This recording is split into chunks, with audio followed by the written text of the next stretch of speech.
Good evening, ladies and gentlemen, and a happy good evening to you, wherever you are. This is the Clara Luper radio show, and today's show is being brought to you by Rainbow, and Rainbow is good bread.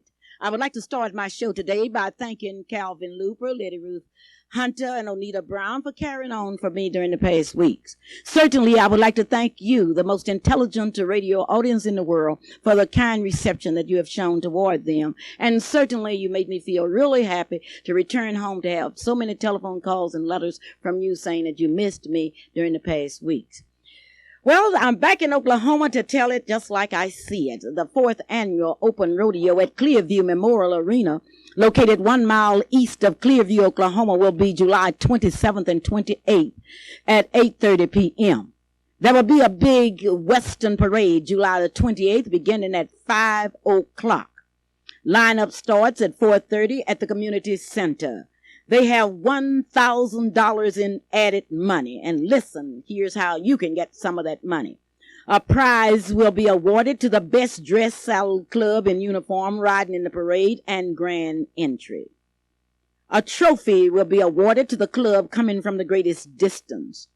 A trophy will be awarded to the best dressed queen riding in the parade and the grand entry. All roundup clubs admitted free on Saturday nights must be in uniform. There will be 1 member per horse. The alumni will sponsor a dance at the community center after the Saturday night performance. All senior citizens with their proper ID, and you have to be over 65 years old, will be admitted free on Friday night. The general director of the Clearview Rodeo is Romeo J. Alford. Ardell Withers is the activities director. Roy LeBlanc, the arena director. Charles Evans from Tulsa, Oklahoma, is the announcer. Now for events, you will have to pay an entry fee, but look what you will walk away with. Calf roping, $35. Steer wrestling, $35. Girls barrel race, $20. Bareback broncs, $35. Team roping, $35. And bull riding, $35.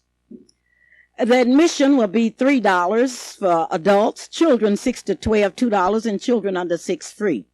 Don't forget now, the big Clearview Memorial Arena, July 27th and 28th. It's rodeo time, and rodeo time means that there will be cowboys, cowgirls, and rodeo fans. They will be headed to that spacious and beautiful arena that everybody's been talking about for the 2 giant performances. Each night, the rodeo fans will be presented 6 big events, which are calf roping, stir wrestling, girls barrel racing, bronc riding, team roping, and bull riding. Don't forget, you senior citizens, you will be admitted free on Friday night. Let's bring it home, Northeast Rodeo Club. Let's bring the bacon home from Clearview, Oklahoma. I want my friends down in Grayson, Oklahoma to get ready, because if Clearview, Oklahoma can have a big rodeo, Grayson can have one bigger. Whatever Clearview can do, Grayson can do better. But anyway, the Grayson people will be there, and it was certainly good news if Grayson could walk off with the 1984 rodeo prize. It's Mr. Talent USA time in Oklahoma. Mr. Talent USA is a pageant that gives young men the opportunity to show their talent and their performances. It was in 1976 that Calvin Davis of Spencer, Oklahoma, became the first Mr. Talent USA. 77, it was Abbott, Carolina, and 78, Neil Jackson of Wichita, Kansas, walked off with the prize. And back to Oklahoma City in 1979 with Robert Alexander, 1980 with Alan Washington, 1981 with Abbott, Carolina, 1982 with Arthur Houston, and 1983 with Otis Hornbeck. Now, the big question is, who will win Mr. Talent USA in 1984? Now, this will be on August 11th, 1984 at exactly 7:30 p.m. at the beautiful Kirkpatrick Theater. Certainly, we have traveled a many mile and we have seen a many person since we talked to you last. And here to kick it off is my 8th reporter and your favorite reporter, Shelley. Good evening, ladies and gentlemen. This is Shelley Marie Luper Wilson bringing you the news. For the past 2 weeks, I have been in Kansas City, Missouri. The first week, I attended the 75th annual NAACP convention. I served as an official delegate. I voted on some of these important issues. I had the opportunity to hear people like Reverend Jesse Jackson, Walter Mondale, Tony Brown, and Gary Hart speak. My mother received 3 prizes for serving as a youth advisor. And I met people from all over the country. The second week, I met people from all over the world at the AME convention, and I ate at the famous Gates Barbecue.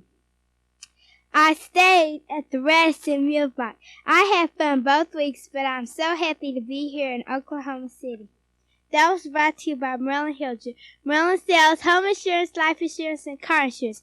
You can contact her by calling 751-8435. Shirley, I noticed that you have come home to celebrate your birthday. And when is your birthday? August the 10th. How old will you be? 11. Where are you having your birthday party? Mecklenburg Duncan Private Park. Oh, that should be exciting. What are you planning to do at your party? Play. Oh, well, that's really good. Well, now you know, and we'll be singing happy birthday to you because your birthday is August the 10th. This is the Clara Luper radio show, and certainly it's great to be back in Oklahoma City after attending the 76th annual NAACP convention. The NAACP convention this year was certainly one that will go down in history. The most historical thing about the convention was the fact that people from all over the country that had been involved in civil rights came together to get new strength and new motivation in order that they could come back into their local communities and do a better job. For the past years, I have come back to Oklahoma, and I've told the people in Oklahoma how far we are behind as far as NAACP, as concerned on an adult level. There were about 15 NAACP Youth Council members that represented the Oklahoma City branch in 1984. The senior branch was represented by Mr. Leslie Brown, Mr. Horace Williams, Mr. and Mrs. Stewart. It was a tragedy that in our delegation, in the Oklahoma adult delegation, we did not have a variety of people like they had in other delegations. And it was also a tragedy that the president of the NAACP, Ms. Angie Munson, was not in attendance. But I understand that she is busy in a campaign and could not attend. Now, the most tragic part of it was how we looked in memberships in Oklahoma, in the state of Oklahoma. Reverend Sullivan, a leading member of the Alpha Phi Alpha fraternity and the president of the state conference in Texas, stood on the floor when an Oklahoma delegate challenged the action of the Region 6 meeting. And this president said to the delegate from Oklahoma that what counts in NAACP is memberships and money. Texas brought to the NAACP National Convention 3,000 memberships and over $35,000 from NAACP memberships. Now, I would like to repeat, Texas brought over 3,000 NAACP memberships and over $35,000 in membership money. Oklahoma must now look at Oklahoma and what we have, and we must get some memberships. The NAACP Youth Council this year did not win a membership award, but we are going to win it next year. The NAACP convention will be held in Dallas, Texas, and we are planning on taking at least 100 youth from Oklahoma City to that Dallas convention. Now, those of you that want your young people to be involved in NAACP work, we would like for you to meet us at the NAACP office tomorrow at 7:30 p.m. Now, it's no education nowhere that you can get in a week like you can get at an NAACP convention. Don't take my word for it. Ask those that have gone to NAACP conventions, because you have the opportunity to sit down with the top people in the United States. Yes, Letty, you have a question for me. Well, yes, you are telling us about all of the finances and the business section. What were some of the activities of the youth? The youth took part in various workshops, and it was one workshop that really stood out, the family workshop. There's a lot of emphasis that's being placed on the responsibilities of black families to their children. One speaker said that it's not fair for black parents to sit down and wait until somebody else teach their children to read. It took on a new responsibility. The NAACP youth membership was concerned with and the responsibility that each youth council will have to feel in getting people out to register and to vote. We were also concerned with the scholarships and grants that are available. There were businesses from all over this country that were there showing young people the opportunities that were available. And incidentally, Letty, we took Miss Black Oklahoma, Ava Gardner from Lawton, Oklahoma, with us.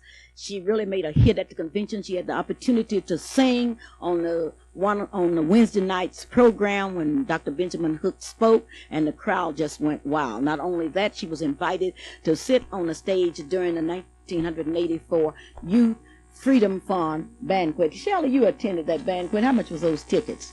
$25. $25 for you? For youth, along with Terry Lynn, Terry Spinks, and others from the Oklahoma delegation. Then we went to the AME conference. Now, of everything that you will ever attend in your life, is nothing like an AME conference.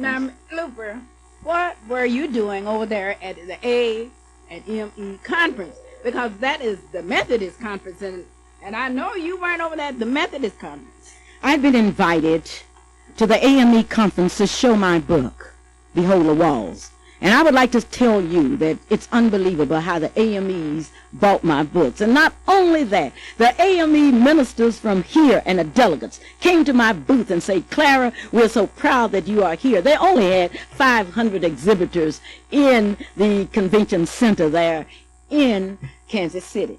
Well, I'm certainly happy that you were there and you got to meet really AMEs.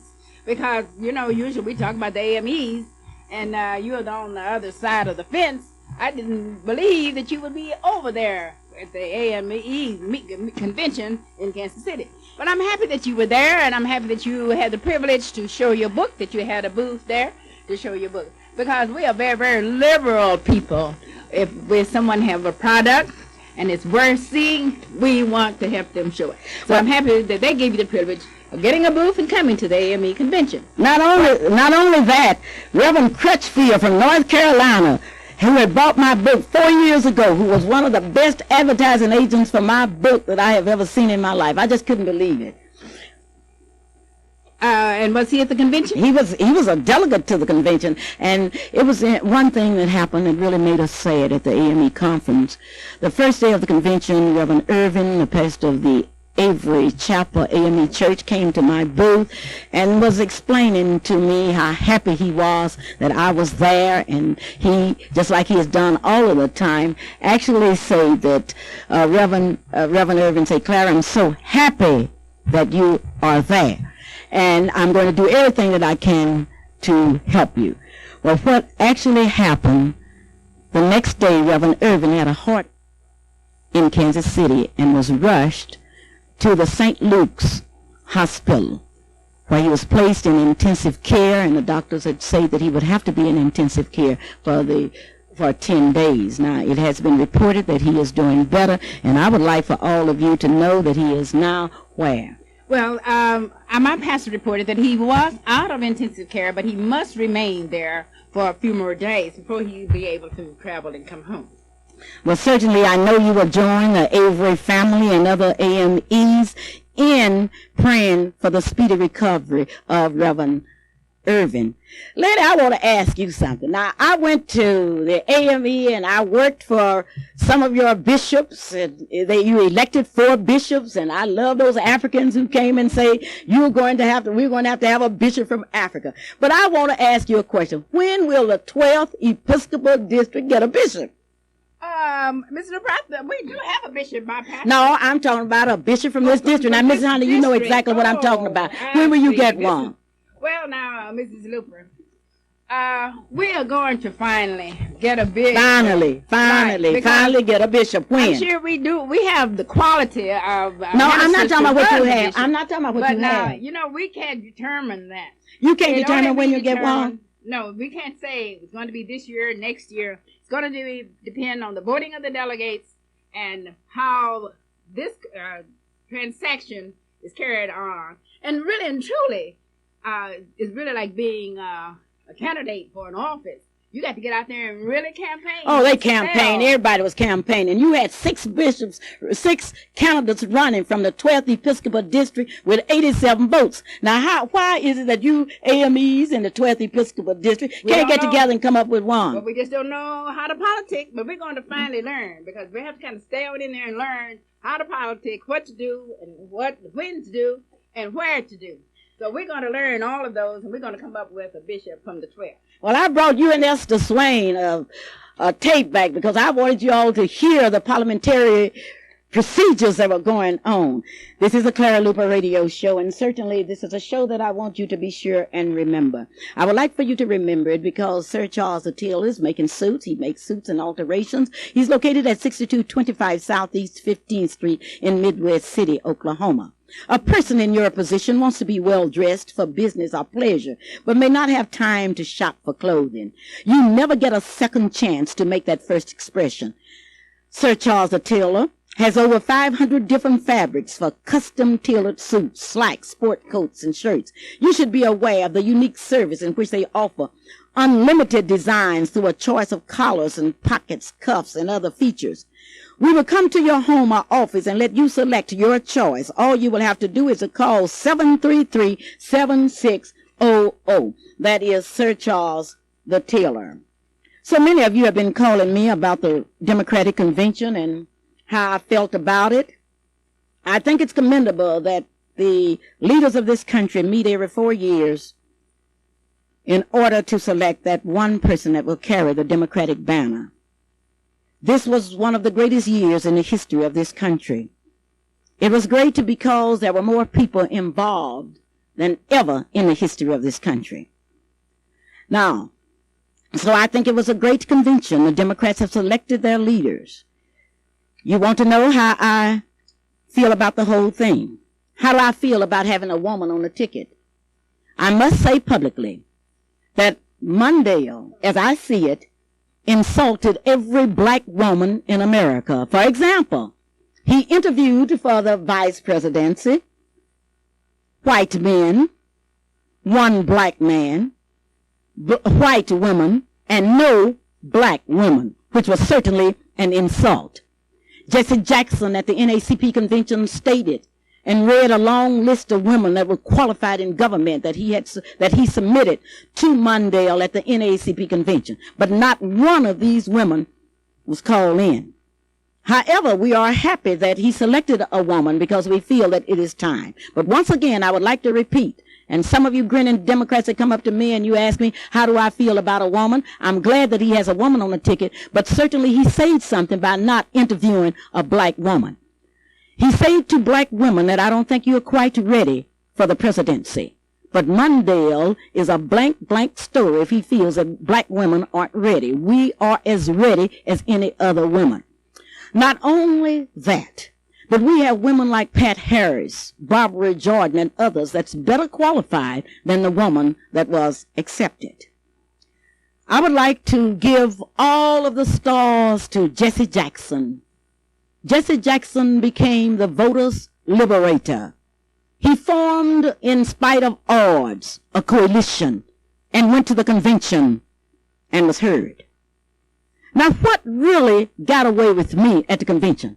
To see so many black people hollering out, Mondale is my friend, and I cannot vote against my friend. Well, maybe I was wrong, so therefore if I went to the dictionary, and being a professional Scrabble player, first I went to my Scrabble dictionary to find out what a friend was. Now, I better ask this Methodist, what is a friend? Mrs. Luper, I'm going to have to tell you some of the verses that I read in the Bible. They tell me that a friend is a person that will stick closer than a brother. That's a friend. Oh, a friend. So all these black people that voted against Jesse Jackson on that first ballot because Mondale was a friend. And according to your definition, a friend is one that sticks closer than a brother. That's your definition of a friend. This is what I'm saying that proverb that I've heard all the while. That's a friend. Shelley, okay, go on, tell us because I want to hear what a friend is. And when you're in need, they tell me the friend is there. If you needs help, the friend is there. So I'm sure that's the person that it really doesn't matter about the weather, rain, hail, sleet, or snow. Your friend is there. He's there to help you when you need help. So therefore, that's what a friend is. And you are an educator. You are a retired teacher. And you've given me the definition of friend. Shelley, you'll soon be 11 years old. What do you think a friend is? A friend is somebody you can tell secrets to. They won't tell. They'll always be there when you need them, and they're always there. Like, they won't just leave you alone, and then when they run out of friends, they always come back to you. They stick there all the time. Okay, Shelley has given a definition of a friend. I talked to a leading doctor the other day, and I asked him what was a friend, and he told me a friend is one that will help you when you're out there in the rain and will not leave you out there by yourself. Well, I went to my Scrabble dictionary, and I found out what a friend is. A friend, according to the Scrabble definition, is one. Yes, okay. Before you give that Scrabble, and before you went to the Scrabble dictionary, what did you class as a friend? What was your definition for a friend? Well, a friend, as we defined it down in Hoffman, Oklahoma, a friend is someone that helps you when you are in need. Now, that's what we call a friend down in Hoffman, Oklahoma, and we went a step further. A friend that will help you when you are not in need. A friend that lends a hand. But the Scrabble dictionary says that a friend is one that enters into a warm association and will help or support. And then I turned on my television, and I saw the mayor of Chicago, Harold Washington, talking about what a friend Mondale was to him.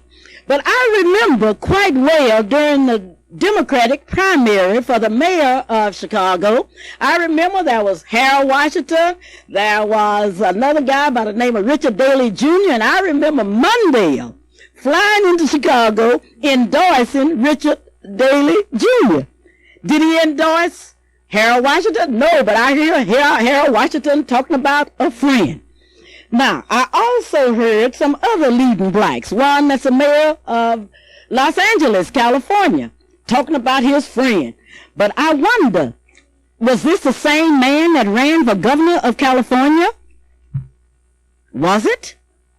The answer comes yes. So I am saying I've made my definition. I'm glad you asked me what a friend. Let me tell you what I feel a friend is to black people. If we are looking for some friends, get out your pencils and let's check. Friends are people that invite you to dinner. Friends of people that don't mind your children playing with their children. Friends are people that will go to your church and invite you to their church and even join your church. The friends will remember you on your birthday and on holidays. Your friends will invite you to go on fishing trips with you. A friend will allow you to ride in their new automobiles or their boats. A friend will tip you off to business deals. A friend will loan you money and will show you how to get loans like Mr. Lance showed all his friends down in Georgia. A friend will even co-sign with you on a note. Yes, a friend. Now the question is, how many friends do we have in the Oklahoma delegation? And since the Democrats have been in control of the government in Oklahoma since statehood, with the exception of 2 Republican governors, then let's see what kind of friends do all of those law-committed Democrats have in Oklahoma. I'm talking about the black Democrats. Now, if a friend will help you when you are in need, and we will all agree on that, right? Yes. Then let's look at the judicial system in Oklahoma, which is the system that blacks are victimized by, the judicial system. So if a friend will help you in need, certainly blacks need some justices on the Supreme Court in the state of Oklahoma. Now ask me, how many black judges do we have on the Supreme Court in the state of Oklahoma? Well, all right, how many do we have? We have 0.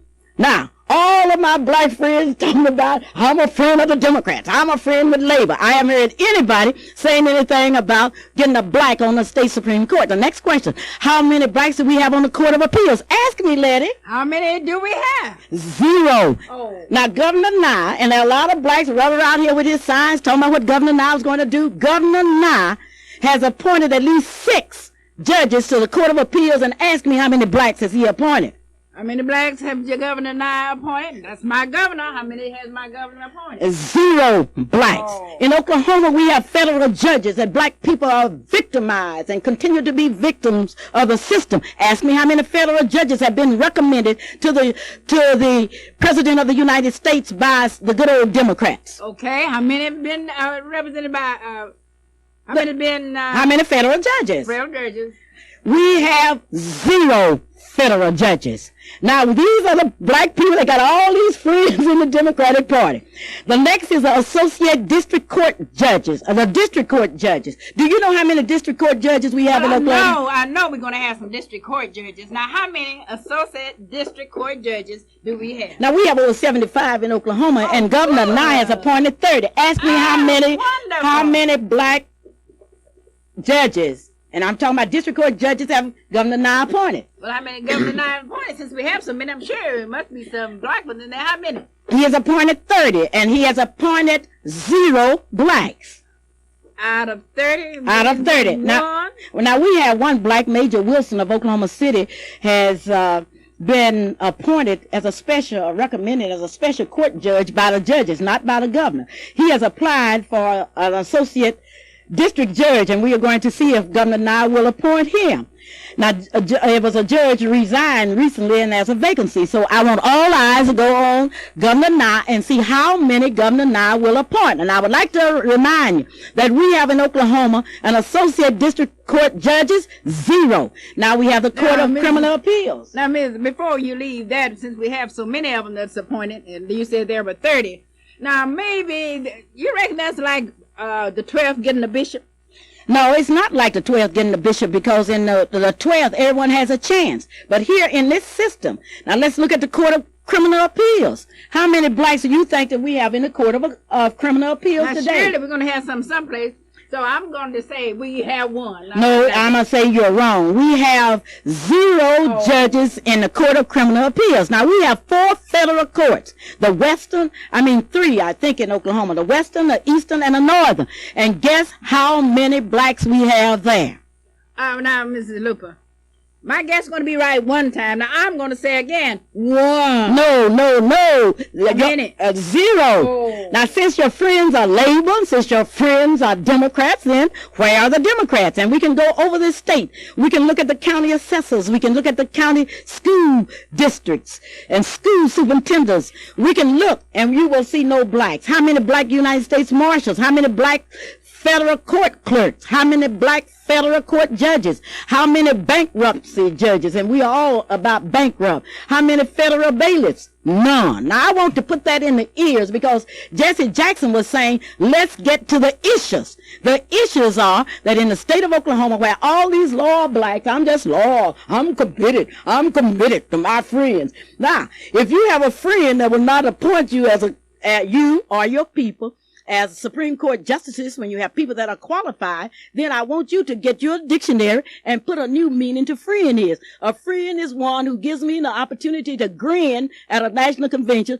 vote white, because I've been so brainwashed that I could not see that Jesse Jackson was the best qualified person there. And Jesse did not ask those black delegates and other delegates to go all the way with him. Did you notice that? Well, yes, I did. I noticed that so very, very much. Because I think his purpose were a little different, and I don't believe we quite latched on to what Jesse was trying, the program that he was trying to sell us. I can't see why they couldn't latch on. Jesse was saying, stand up now. If you stand up, you're saying that we want federal black judges, we want black marshals, we want blacks represented in every area, and therefore we're going to stand up. And if all of those brainwashed black people, call them Coretta Scotts, call them Andy Young, call them any name you want to. If they had stood up like those fine people in South Carolina, and those people that were committed, those people that had been through the rivers of discrimination. And we had 3 people here that stood up, and I'm really proud that they had the courage and the guts to do it. Those people that had walked through discrimination, through the valley of being shut out, those people that had been spit on and been kicked, those people stood up and said, I know I'm a man, I know I'm a woman, and I know I'm as good as anybody else. But I don't want to see no more teeth of anybody, and I don't want to hear them tell me what a good speech Jesse made. If Jesse made such a good speech, why didn't you support him? Don't try to fool me. Now, this is my opinion.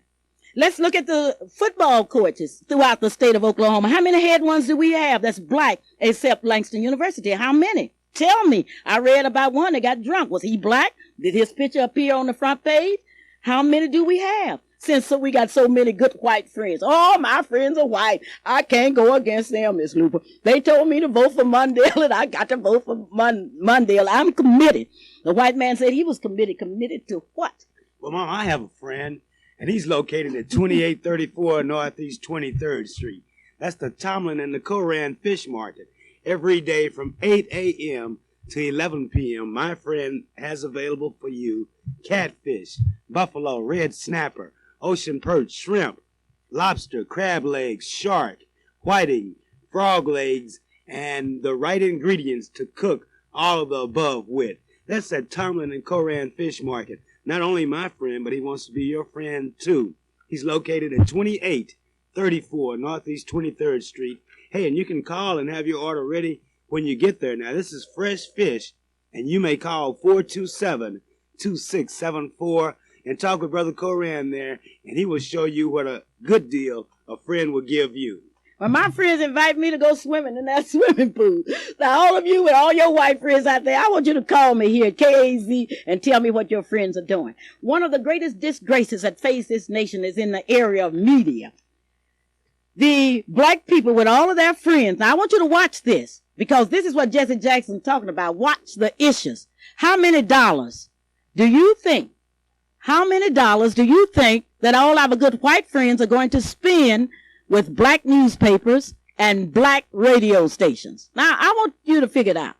How many dollars, if you talk about friends, how many dollars will they spend with the Black Chronicle, the Oklahoma Eagle, KAEZ radio? Maybe they'll spend a tenth of that budget. We'll see, and we will keep you informed. Because if they are our friends, they will buy time on KAEZ radio, the Black Chronicle, the Black Eagle, and support other people. Now, I thought Mickey Edwards was my friend. He used to come to the Soul Bazaar all the time. And once he changed districts, he changed. And he said, no, I cannot come. I invited Glenn English. I thought he was my friend, but Glenn English said he couldn't come. Well, one thing about it, I have a report card on all of our United States representatives, and I can't call them my friend. Now, some of you might can, but I cannot. A friend is someone that helps you in need. Now we are looking at friends, and I want some of you big shot Democrats to call me and tell me about your friends, because I want to ask you, if you got so many friends, why is it that we don't have any black Supreme Court justice, and the black Court of Appeals, and the black federal judges, and the black district judges, and the black judges on the Court of Criminal Appeals? Why is it that people got excited? I read an article that was the funniest article I read when I got back home, and I thank my husband for saving me the papers, talking about how many black principals have been appointed in the last few years. Well, didn't those people know that they appointed white principals from 1907 until a few years ago? I don't know, but anyway, I am saying that if you think you got all these white friends, then I want to ask you, how many black United States Marshals do you have? And I would like to say this. In Oklahoma is behind every state in the union. I want to repeat that. It might be because that we are taking for granted that we are going somewhere. I read with interest the pay scales of some of our black state officials, but I ask again, let's pull the pay scales of some of our white officials so we'll know exactly where we stand. Ms. Luper, I'm certainly happy you mentioned pay scale, because when Calvin and I was on the show, you were not here. They put a list of pay scales of some top blacks. Now, I want to thank them, and I want to appreciate the people for doing it. But I also want them to put the pay scale of all of the workers so that I can really appreciate the salary for those that they published. Now, I would like for them to publish not only those few, but just the entire co-op, the whole shebang. So then I can look and say, boy, he is really, really doing great. But I can't say he's doing great until I see the entire floor mat of the entire system. Yes, Jesse Jackson said that we should use honeybee sense.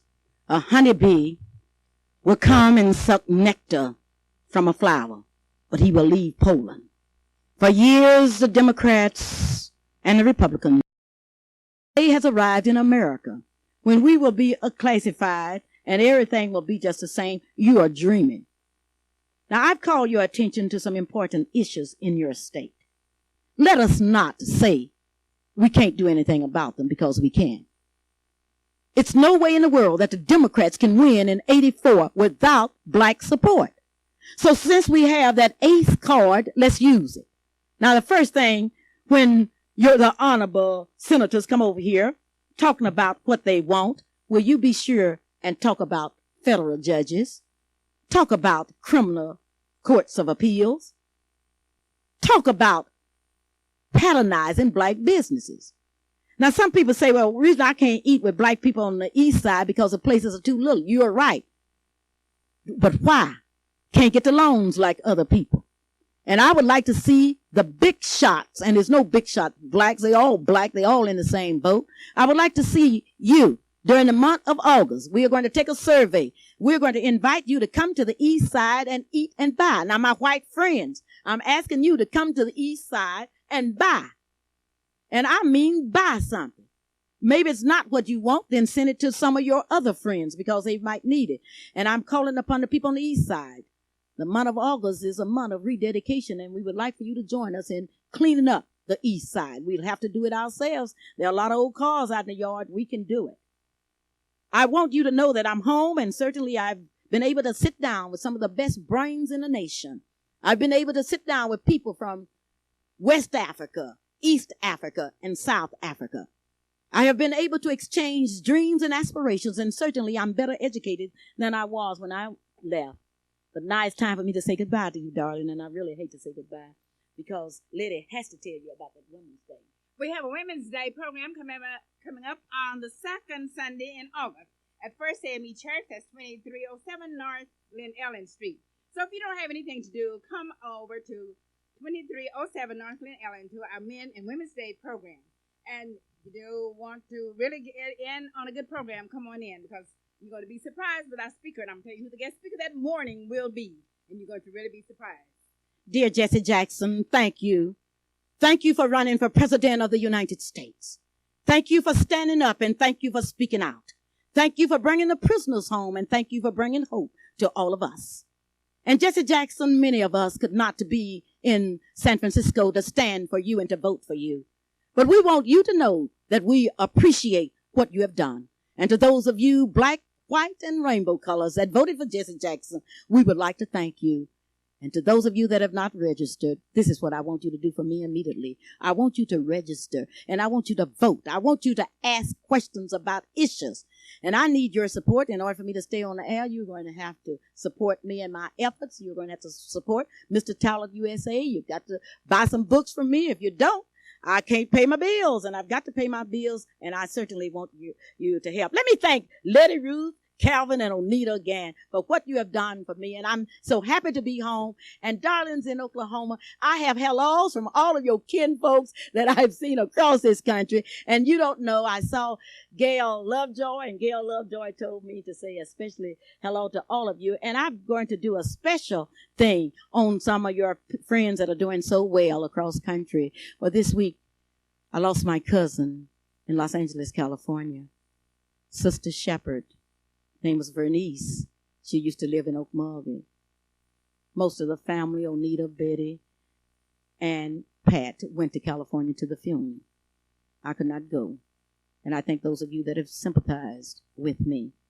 And as I get ready to close, I would like to congratulate Mrs. Janie Lurks for being elected as president of the Amigos Club. Good luck, Janie. Keep moving. And Dr. Clark is coming to Oklahoma City to preach. And if you have not heard Dr. Cecil Clark preach, you haven't heard anything yet.